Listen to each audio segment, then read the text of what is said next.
Praise the lord, హల్లెలూయా. దేవుని నామానికి మహిమ కలుగునుగాక. నేటి దేవుని మాట అనే శీర్షిక కోసం వేచి ఉన్న మీ అందరికీ కూడా యేసయ్య శక్తి కలిగిన నామంలో వందనాలు తెలియజేస్తూ ఉన్నాం. బాగున్నారా? దేవుని మహాకృప, ఆయన కనికరాన్ని బట్టి మరొక రోజు చూడడానికి దేవుడు ఎంతో సహాయం చేస్తూ ఉన్నాడు. ఆ గొప్ప దేవునికి మహిమ కలుగునుగాక. ఆమేన్. మరి ఈ సమయంలో నేటి దేవుని మాట అనే శీర్షికలో దేవుడు మనకి ఇవ్వబోతున్న మాటను ఒక్కసారి చూద్దాం. నిర్గమకాండము 23వ అధ్యాయము 23వ వచనం చదువుతూ ఉన్నాను. మీరు కూడా ఒక్కసారి చూడండి. 22వ వచనం చదువుతూ ఉన్నాను. మీరు కూడా ఒకసారి చూడండి. అయితే నీవు ఆయన మాటను జాగ్రత్తగా విని నేను చెప్పినది యావత్తు చేసిన ఎడల నేను నీ శత్రువులకు శత్రువును, నీ విరోధులకు విరోధినై ఉందును అని ఇశ్రాయేలులందరికీ కూడా మోషే ద్వారా దేవుడు ఈ మాటలన్నీ చెప్తూ ఉన్నాడు. ఏమని చెప్తున్నాడంటే, నీవు ఆయన మాటను జాగ్రత్తగా వింటే, నేను చెప్పింది యావత్తు చేస్తే, కొంచెం కొంచెం కాదు చేయడం, అది యావత్తు చేస్తే తప్పకుండా నేను నీ శత్రువులకు శత్రువును, నీ విరోధులకు విరోధినై ఉందును అని చెప్తున్నాడు.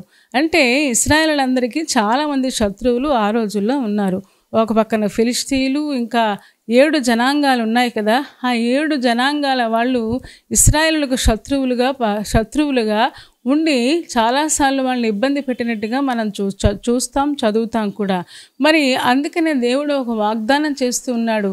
నీ శత్రువులకు నేను శత్రువుగా ఉంటాను, నీ విరోధులకు విరోధిగా ఉంటాను. అంటే ఆ రోజున ఇశ్రాయేలులకు శత్రువులు ఉన్నట్టే ఈ రోజున విశ్వాసులకు కూడా చాలామంది శత్రువులు ఉన్నారు. శరీరమే ఒక శత్రువు కదా. ఏమండి, అనారోగ్యాలు ఒక శత్రువు, లేకపోతే మన సమస్యలు, మనకున్న కష్టాలు, ఇబ్బందులు అవన్నీ శత్రువులుగా ఉంటూ చాలాసార్లు విజయానికి పొందకుండా, అవి మన యొక్క ఆత్మీయ జీవితంలో ఎదగకుండా అవన్నీ ఆపేస్తున్నట్టుగా మనకు తెలుసు. కానీ దేవుడు ఈ రోజున మనకు వాగ్దానం ఇస్తూ ఉన్నాడు. దేవుని పిల్లలారా, మీరు మీ శత్రువులకు నేను శత్రువుగా ఉంటాను, మీ విరోధులకు విరోధిగా ఉంటాను. ఎప్పుడు అంటే, మీరు నా మాట జాగ్రత్తగా విని నేను చెప్పింది యావత్తు చేస్తే నేను మీకు సహాయం చేస్తాను అని చెప్తున్నాడు. అంటే మనకు ఎవరైతే శత్రువులు ఉన్నారో ఆ శత్రువులతో పోరాడడానికి మన బలం సరిపోదు, మన శక్తి సరిపోదు. కనుక సాక్షాత్తు దేవుడే మన పక్షంగా మన శత్రువులతో దేవుడు పోరాడడానికి ఆయన ఇష్టపడుతూ ఉన్నాడు. కనుక ఈ రోజున దేవుడు మనకి ఇస్తున్న వాగ్దానం ఏంటి అంటే, మీరు నా మాట జాగ్రత్తగా వినండి, అలాగే నేను చెప్పినట్లు చెయ్యండి, తప్పకుండా మీ జీవితాలలో నేను కార్యాలు జరిగిస్తాను అని దేవుడు వాగ్దానం చేస్తూ ఉన్నాడు. చూద్దామా ఒక్కసారి ఆదికాండము 20వ అధ్యాయము 7వ వచనం నేను చదువుతూ ఉన్నాను. మీరు కూడా ఒక్కసారి చూడండి. ఇక్కడ అబ్రాహాము గురించి వ్రాయబడింది. 7వ వచనం, కాబట్టి ఆ మనుష్యుని భార్యను తిరిగి అతనికి అప్పగించుము, అతడు ప్రవక్త, అతడు నీ కొరకు ప్రార్థన చేయును, నీవు బ్రతుకుదువు, నీవు ఆమెను అతనికి అప్పగించని ఎడల నీవును నీ వారందరూ నిశ్చయముగా చచ్చెదరని తెలుసుకొనుమని స్వప్నమందు అతనితో చెప్పాను. అంటే ఇక్కడ అబీమెలెకు అనే రాజు ఉన్నాడు. గెరారు ప్రాంతంలో వీళ్ళు ఉన్నారన్నమాట. అబ్రహాము, శారా ఉన్నారు. ఏమండి, అలాంటి సమయంలో ఇంకా వారికి పిల్లలు కలగలేని ఆ సమయంలో, దేవుడు వాగ్దానపుత్రుడు దేవుడు ఇంకా ఇవ్వలేని ఆ సమయంలో ఆ రాజుగారికి శారా చాలా అందంగా కనిపించిందంట. వెంటనే ఆమెను తీసుకొని రాజుగారి కోటలోకి ప్రవేశపెట్టినట్టుగా మనం చూస్తాం. కానీ అబ్రహాముతో దేవుడు ఒక వాగ్దానం చేశాడు. ఏమైనా వాగ్దానం చేశాడంటే, 12వ అధ్యాయము ఆదికాండములోనే మనందరికీ తెలుసు. ఒక్కసారి మనం చూద్దాం. యెహోవా, నీవు లేచి నీ దేశము నుండి, నీ బంధువుల యొద్ద నుండి, నీ తండ్రి ఇంటి నుండి బయలుదేరి నేను నీకు చూపించు దేశమునకు వెళ్ళుము, నిన్ను గొప్ప జనముగా చేసి నిన్ను ఆశీర్వదించి నీ నామమును గొప్ప చేయుదును, నీవు ఆశీర్వాదముగా ఉందువు, నిన్ను ఆశీర్వదించే వారిని నేను ఆశీర్వదిస్తాను, నిన్ను శపించే వారిని శపిస్తాను అని దేవుడు ముందుగానే అబ్రహాముకు వాగ్దానం చేసినట్టుగా మనం చూస్తూ ఉన్నాం. ఈ రోజున దేవుడు మనకు కూడా అదే చెప్పేది. అబ్రహాము దేవుడే మన దేవుడు కదా. ఏమన్నా అబ్రహాముతో అన్నాడు, నిన్నెవరైతే దీవిస్తారో వాళ్ళని నేను దీవిస్తాను, నిన్నెవరైతే శపిస్తారో నువ్వు శపించాల్సిన అవసరత లేదు, నీ పక్షంగా నేనే శపిస్తాను అని చెప్పడం అంటే అబ్రహాముని దేవుడు ఎంత ప్రేమించాడో కదా. ఎందుకు అంటే అబ్రహాము దేవుని మాట తూచా తప్పకుండా పాటించినవాడు, తూచా తప్పకుండా చేయడానికి తనను తాను సిద్ధపరుచుకున్నవాడు. ఈరోజున నా మాట మీరు జాగ్రత్తగా వింటే, నేను చెప్పింది యావత్తూ చేస్తే, ఏదో కొంచెం కొంచెం చేయడం కాదు. చాలామంది మాట వింటారు కానీ సగం సగమే వింటారు. ఈరోజున మన ఇంట్లో పిల్లలు కూడా సగం సగమే వింటూ ఉంటే మనకు కూడా అనిపిస్తూ ఉంటుంది, పూర్తిగా మాట వింటే నేను నీకు పక్షంగా ఏం చేయాలనుకుంటున్నానో అన్నీ సంపూర్ణంగా చేస్తానని మన పిల్లలతో కూడా మనం చెప్తూ ఉంటాం. మరి దేవుడు మన తండ్రి కదా, ఆయన కూడా మనకు అదే చెప్తున్నాడు. నేను చెప్పింది యావత్తు చేయడానికి నువ్వు ఉపక్రమిస్తే తప్పకుండా నేను శత్రువుగా ఉంటాను, నువ్వు యుద్ధం చేయాల్సిన పని లేదు, నీ విరోధులకు విరోధిగా ఉంటాను, నిన్ను దీవించే వాళ్ళని నేను దీవిస్తాను, నిన్ను శపించే వాళ్ళని నేను శపిస్తాను అని చెప్పడం మనం చూస్తూ ఉన్నాం. ఈరోజున విశ్వాసులుగా మనకు కూడా దేవుడు అదే చెప్తూ ఉన్నాడు. మనకు కూడా చుట్టూ చాలా శత్రువులు ఉన్నారు. శత్రువులు అంటే మనుషులు కాదు, మనకున్న సమస్యలే పెద్ద శత్రువులు, మన శరీరమే పెద్ద శత్రువు. ఏమంటే లోకాశ, నేత్రాశ, జీవపడమము, పాపము పెద్ద శత్రువుగా పరిణమిస్తూ ఉంది కదా. దానికి కారణం లేకపోలేదు. సాతానుడు ఈ లోకంలో ఉన్న ప్రతి ఒక్కరిని కూడా పాపం చేసేలాగా ప్రేరేపించి వారిని ఎలాగైనా నరకానికి ఈడ్చుకుని వెళ్ళాలని వాడు తాపత్రయపడుతూ ఉన్నాడు. అందుకనే చాలామంది విశ్వాసులను సహితము చాలాసార్లు దుష్ట నడవడిలోకి నడిపించి చాలాసార్లు వాళ్ళని ఓడిపోయేటట్లుగా చేస్తూ ఉన్నాడు. ఈరోజున విశ్వాసులంగా మనం గ్రహించాలి, ఆయన చెప్పింది మనం చేస్తే, ఆయన మాట యావత్తు మనం జరిగిస్తే. ఏమండి, ఆ రోజున అబీమెలెకు ఇంటిలోనికి శారమ్మని తీసుకుని వెళ్ళిపోయారు. అబ్రహాం అన్నాడు, ఈమె నా చెల్లెలు అని చెప్పాడు. ఆమెమో ఇతడు నా అన్న అని చెప్పింది. కానీ దేవుడు అబ్రహాము పక్షం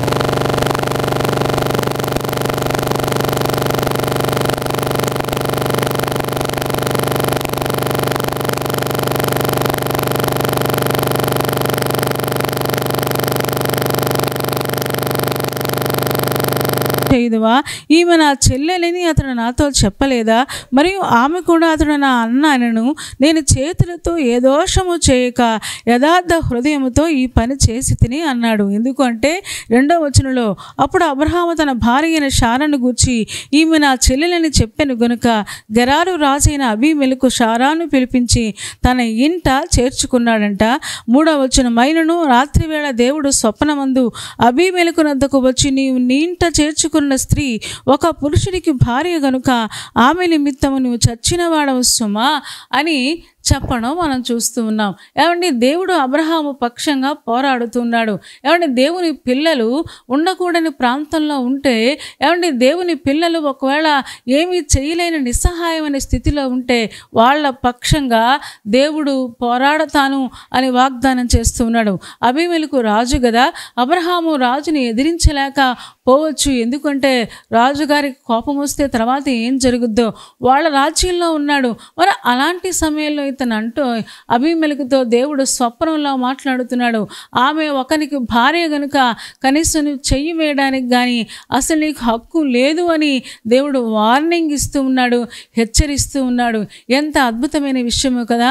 ఆయన పిల్లలని ఆయన ఎప్పుడూ కూడా విడిచిపెట్టే దేవుడు కాదు. ఎందుకంటే అబ్రహాము, శారా ఈ ప్రియమైన కుటుంబము వారి జీవితంలో దేవుని ఆజ్ఞను పాటించడం కోసం బంధువుల్ని విడిచిపెట్టారు, ఉన్న ఊరు విడిచిపెట్టారు, వారికి ఉన్న సాంప్రదాయాలన్నీ విడిచిపెట్టేశారు. దేవుడు ఏం చెప్పాడో అది కనిపించకపోయినా నిరీక్షణకు ఆధారం లేనప్పుడు అతడు నిరీక్షణ కలిగి నమ్మెను అని రోమీలకు వ్రాసిన పత్రికలో మనం చదువుతాం కదా. అలాంటి పరిస్థితుల మధ్యలో దేవుణ్ణి నమ్ముకొని బయలుదేరి వచ్చాడండి. ఉన్న ఊరు ఎవరు వదిలిపెడతారు, బంధువుల్ని ఎవరు వదిలిపెడతారు? ఎక్కడికైనా వెళ్ళాలి అంటే అక్కడ ఎవరైనా తెలిసిన వాళ్ళు ఉన్నారా, బంధువులు ఎవరైనా ఉన్నారా అని మనం వాకపు చేస్తాం. ఎందుకంటే ఉన్న 4 రోజులు చక్కగా వాళ్ళ సాయం తీసుకుందామని. కానీ దేవుడు మాట వినడం కోసం అన్నీ వదిలిపెట్టి వచ్చేసాడు. అందుకనే దేవుడు అబ్రాహామును అంత ప్రేమించాడంటే, ఎంత ప్రేమించాడు అంటే మనం చెప్పలేము. అబ్రాహాము పక్షంగా నీ శత్రువులకు నేను శత్రువుగా ఉంటానన్నాడు, నీ విరోధులకు విరోధిగా ఉంటానని చెప్పిన దేవుడే ఇప్పుడు అబీమెలెకుతో అంటూ ఉన్నాడు, అయ్యా నువ్వు అస్సలు టచ్ చేయడానికి వీల్లేదు అని చెప్పినప్పుడు చూడండి 6వ వచనం చదువుతూ ఉన్నాను 20వ అధ్యాయంలోనే. అందుకు దేవుడు, అవును, యథార్థ హృదయముతో నీవు చేసితవని నేను ఎరుగుదును, మరియు నీవు నాకు విరోధముగా పాపము చేయకుండా నేను నిన్ను అడ్డగించితిని, కాబట్టి ఆ మనుష్యుని భార్యను తిరిగి అప్పగించేయి అనగానే వెంటనే అబ్రహామును పిలిచాడు, అతన్ని అప్పగించాడు. అబ్రాహాము కోసం ఒక మాట చెప్తున్నాడు చూడండి, 7వ వచనం చదువుతున్నాను. కాబట్టి ఆ మనుష్యుని భార్యను తిరిగి అతనికి అప్పగించము, అతడు ప్రవక్త, అతడు నీ కొరకు ప్రార్థన చేయును, నీవు బ్రతుకుదువు, నీవు ఆమెను అతనికి అప్పగించని ఎడల నీవును నీ వారందరూ నిశ్చయముగా చచ్చదనని తెలుసుకొనుమని స్వప్నమందు అతనితో చెప్పాడు అంట. ఎంత మంచి విషయము కదా.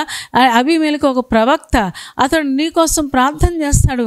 నీకోసం ప్రార్థన చేస్తే తప్పకుండా నీ జీవితంలో మీ ఇంటిలో అతడు కార్యాలు జరిగిస్తాడు, నువ్వు బ్రతుకుతావు అని చెప్పడం మనం చూస్తూ ఉంటాం. ఎంత అద్భుతమైన విషయము కదా. ఏమండి, దేవుడు తను ప్రత్యక్షపరుచుకుని అబీమెలెకుతో మాట్లాడుతూ ఉంటే నేను చేసేస్తాను అని చెప్పడం లేదు, కానీ అతడు ప్రార్థన చేస్తాడు. అతను ప్రార్థన చేస్తే నువ్వు బ్రతుకుతావయ్యా అని చెప్పడం మనం చూస్తూ ఉన్నాం. అంత మాత్రమే కాదు, దేవుడు గర్భఫలాన్ని ఇచ్చినట్టుగా కూడా ఆ అధ్యాయంలో మనం చదువుతామన్నమాట. ఎంత అద్భుతమైన విషయమో కదా. నువ్వు నా మాట జాగ్రత్తగా వింటే, నేను చెప్పింది యావత్తు నువ్వు చేస్తే నీ విరోధులకు నేను విరోధిగా ఉంటాను, నీ శత్రువులకు నేను శత్రువుగా ఉంటాను. అంటే శత్రువుల గురించి ఇంకా విశ్వాసులు బెంగపడాల్సిన అవసరం లేదు. సమస్యల కోసం, అనారోగ్యాల కోసం బెంగపడాల్సిన అవసరం లేదు. మనం దేనికోసం ఆలోచించాలి అంటే దేవుని మాట ఎలా వినాలి, దేవుని మాటను ఎలాగ పాటించాలి, పరిశుద్ధత కలిగి ఎలా జీవించాలి, దేవుడు విశ్వాసంతో ఉండమన్నాడు కదా, ఎలాగ విశ్వాసాన్ని కాపాడుకోవాలి, ఇలాగ ఆత్మ సంబంధమైన విషయాల కోసం ఆలోచించాలి, దేవుణ్ణి సంతోషపెట్టడానికి ప్రయత్నం చేయాలి తప్ప ఈ రోజున చాలాసార్లు వాటి గురించి మనం ఆలోచించాం. ఎంతసేపు లోక సంబంధమైన విషయాలు ఆలోచిస్తూ ఉంటాం. అందుకనే చాలాసార్లు మనమే దేవుడికి శత్రువులు అయిపోతున్నాం, మనమే దేవుడికి విరోధులం అయిపోతూ ఉన్నాం. ఈ రోజున దేవుడు అదే చెప్తూ ఉన్నాడు, నీ శత్రువులకు నేను శత్రువుగా ఉంటాను, నీ విరోధులకు విరోధిగా ఉంటాను, నువ్వు నా మాట జాగ్రత్తగా విను. ఏమంటే అబీమెలెకు పిలిచాడంట, పిలిచి అబ్రాముకి భార్యను అప్పగించాడు. కనీసం ఆ ఇంటిలోకి వెళ్ళింది కానీ ఆ ఇంటిలో అతని శారమ్మను ముట్టడానికి కూడా దేవుడు అనుమతి ఇవ్వలేదు అబీమెలెకు రాజుకి. ఏమండి, పరిశుద్ధంగా మళ్ళీ బయటకు వచ్చినట్లుగా, పవిత్రంగా మళ్ళీ బయటకు వచ్చినట్లుగా మనం చూస్తూ ఉన్నాం. అంత మాత్రమే కాదు, ఆయన అబ్రహాము ఒక ప్రవక్త కాబట్టి నీకోసం ప్రార్థన చేస్తాడు అని చెబుతూ ఉన్నాడు. ఏమండి, అబ్రహాము గురించి ఎంత మంచి సాక్ష్యాన్ని దేవుడు ఇస్తూ ఉన్నాడో, ఎంత అద్భుతమైన విషయమో కదా. ఈ రోజున విశ్వాసులంగా మనం కూడా అలాగే జీవించగలిగితే, దేవుని కోసం మనం ఏది విడిచిపెట్టాలో అది విడిచిపెట్టగలిగితే, దేవుడు పాపాన్ని విడిచిపెట్టమంటున్నాడు, దేవునికి ఇష్టం లేనివన్నీ విడిచిపెట్టమంటున్నాడు, ఈ లోక సంబంధమైన ఆశలన్నీ దేవుడు విడిచిపెట్టమంటున్నాడు. అవన్నీ మనం విడిచిపెట్టగలిగితే, అబ్రాముకు సహాయం చేసిన దేవుడు, అబ్రాము పరదేశిగా ఒక్కొక్క ప్రాంతం వెళుతూ ఉన్నప్పుడు చాలా పోరాటాలు, ఏమైనా తన భార్యను కాపాడుకోవడమే చాలా క్లిష్టమైంది. అలాంటి సమయంలో దేవుడు కనికరించి అబ్రహాము పక్షంగా పోరాడి, అబ్రహాము పక్షంగా యుద్ధం చేసి అద్భుతాలు చేసినట్టుగా మనం చూస్తూ ఉన్నాం. ఆ రోజున అబ్రహాముకు సహాయం చేసిన దేవుడే ఈ రోజున మనకు కూడా సహాయం చేస్తాడు. నేను అనుకుంటాను, అబీమెలెకు రాజు అయినప్పటికీ దేవుడు చెప్పిన మాట ప్రకారంగా అబ్రాము చేత ప్రార్థన చేయించుకున్నాడు. అబ్రాము ఎప్పుడైతే ప్రార్థన చేశాడో ఆ ఇంటిలో ఉన్న వారందరి గర్భాలు తెరవబడి ఉన్నట్టుగా మనం చూస్తూ ఉన్నాం. ఏమండి, దాసీల యొక్క గర్భాలు. అలాగే అంత మాత్రమే కాదు, ఒక్కసారి మనం చూద్దామా, 14వ వచనం చదివితే, అబీమెలెకు గొర్రెలను గొడ్లను దాసీ జనులను రప్పించి అబ్రహామునకిచ్చి అతను భార్య అయిన శారాకు తిరిగి అప్పగించాడు అంట. అంత మాత్రమే కాదు, తనకి ప్రాయశ్చిత్తార్థంగా రావాల్సినవన్నీ కూడా పాప పరిహారంగా ఆ రోజున గొడ్లనిచ్చాడు, దాసులనిచ్చాడు, దాసీలనిచ్చాడు. ఇవన్నీ ఇచ్చి పంపించడం మనం చూస్తూ ఉన్నాం. అప్పుడు అబీమెలెకు అంటాడు, దేవుడు నీకు నాకు న్యాయం తీర్చాడు. నేను యథార్థ హృదయంతో ఈ పని చేశాను తప్ప నేను వేరే హృదయంతో ఈ పని చేయలేదు, అది దేవుడికి కూడా తెలుసు అని చెప్పడం మనం చూస్తూ ఉన్నాం. ఈ రోజున అబ్రహాము దేవుడు మన దేవుడు కాబట్టి ఈ రోజున మన పక్షంగా మన శత్రువులతో దేవుడు పోరాడాలి అంటే మనం పవిత్రంగా పరిశుద్ధంగా దేవుని కోసం జీవించగలిగితే, ప్రార్థనాపరులంగా వాక్యం చదువుకుంటూ వాక్య ప్రకారంగా జీవిస్తూ మన జీవితాన్ని కొనసాగిస్తే మన జీవితంలో కూడా ఇలాంటి అద్భుతాలు ఆశ్చర్య కార్యాలు దేవుడు చేస్తాడు. మన పక్షంగా ఆయన పోరాడతాడు. మన శత్రువులకు శత్రువుగా, మన విరోధులకు విరోధిగా ఉండి మనం చేయాల్సిన కార్యాలన్నీ, మనం చేయాల్సిన యుద్ధాలన్నీ మన పక్షంగా ఆయనే చేస్తాడు. మరి అలా చేయడానికి పరిశుద్ధాత్మ దేవుడు మనందరికీ సహాయము చేయునుగాక. తలలు వంచండి, కళ్ళు మూసుకోండి, చిన్న మాట ప్రార్థన చేద్దాం. పరిశుద్ధుడా, ప్రేమ కలిగిన మా తండ్రి, నీ పాదాలకు వందనాలు స్తోత్రాలు చెల్లిస్తూ ఉన్నాం. నువ్వెంత మంచి దేవుడవు నాయన. ఈరోజు మా శత్రువులకు శత్రువుగా, నాయన మా విరోధులకు విరోధుగా ఉంటానని వాగ్దానం చేస్తూ ఉన్నావు. అబ్రహాముకు సహాయం చేసావు. ఎందుకంటే అతడు చక్కగా నిరీక్షణకు ఆధారం లేనప్పుడు నిరీక్షణ కలిగి నమ్మాడు. నువ్వేది విడిచిపెట్టమన్నావో అది విడిచిపెట్టి ప్రయాణం కొనసాగించాడు నాయన. ఆ ప్రయాణ మధ్యలో తండ్రి ఆ పోరాటాలు నాయన ఎన్నో కష్టాలు వచ్చినప్పటికీ అబ్రహాము పక్షంగా మీరు పోరాడి అద్భుతాలు ఆశ్చర్య కార్యాలు మీరు జరిగించినందుకు మీకు వందనాలు నాయన. నాడున్న దేవుడవు నేడు కూడా మీరు సజీవంగా ఉన్నారు కనుక మేము కూడా అబ్రహాము వలె నువ్వు చెప్పిన మాటను గైకొని ఆ ప్రకారంగా యావత్తు చేయడానికి మాకందరికీ సహాయం చేయము. చేరువచ్చిన ఒక్కొక్క విశ్వాసిని దీవించుము, ఆశీర్వాదాలతో నింపండి.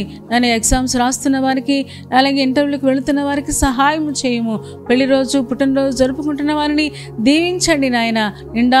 నిండైన ఆశీర్వాదాలు వారి మీద కుమ్మరించుమని ప్రార్థిస్తూ ఉన్నాం. బలహీనంగా ఉంటే ముట్టి స్వస్థపరచండి తండ్రి. రేపటి దినం కోసం మమ్మల్ని సిద్ధపరచుమని యేసయ్య శక్తి కలిగిన నామములో ప్రార్థించి వేడుకొనుచున్నాము తండ్రి. ఆమేన్ చెప్పారు కదా అందరూ. చాలా సంతోషం. చాలా ఓపికగా శ్రద్ధగా దేవుని యొక్క వాక్యాన్ని మీరు వింటూ ఉన్నారు. మిమ్మల్ని బట్టి మేము సంతోషిస్తూ ఉన్నాం. కార్యక్రమం మీకు నచ్చితే లైక్ చేయండి, షేర్ చేయండి, కామెంట్ కూడా పెట్టండి. ఇంకా సబ్స్క్రైబ్ చేసుకోకపోతే డాక్టర్ స్పర్జన్ యూట్యూబ్ ఛానల్ని సబ్స్క్రైబ్ చేసుకోండి. తద్వారా నోటిఫికేషన్స్ అన్నీ మీకు వస్తాయి. మా కార్యక్రమాలన్నీ మీరు చూడొచ్చు. సరేనా అండి? దేవుని చిత్తం మీద మళ్ళీ రేపు ఉదయం మళ్ళీ కలుసుకుందాం. అప్పటి వరకు దేవుని మహాకృప మనందరికీ తోడే ఉండును గాక. ఆమేన్, ఆమేన్, ఆమేన్.